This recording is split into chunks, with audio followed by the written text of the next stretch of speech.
আমার ছোট্ট সোনার আবদারেই বানিয়ে ফেলছি ফিশ ফ্রাই। নুন আর লেবুর রস দিয়ে আগের দিনই মাছের ফিলেগুলোকে ম্যারিনেশন করে রেখে দিলাম।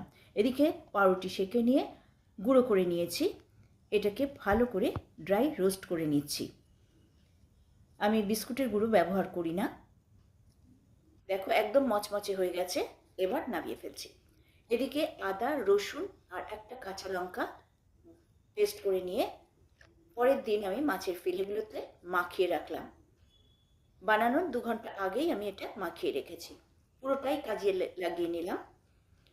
এনেছিল একটা জ্যান্ত ভেটকি মাছ ফিলে করে, তাই ছোট ছোট পিসও হয়েছে, ছোট মাছ ছিল।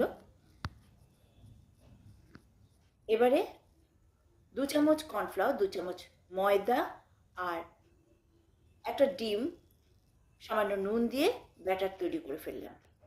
ব্যাটারে মাছগুলো চুবিয়ে ব্রেড ক্রাম্পে ভালো করে মাখিয়ে রেডি করে ফেলছি।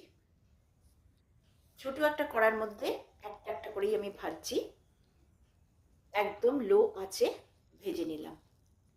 ব্যাস, আমার ছোট্ট সোনা তো ভীষণ খুশি, খুব এনজয় করলো এইভাবে ঘরোয়া ফিশ ফ্রাই। তোমরাও বানিয়ে ফেলো।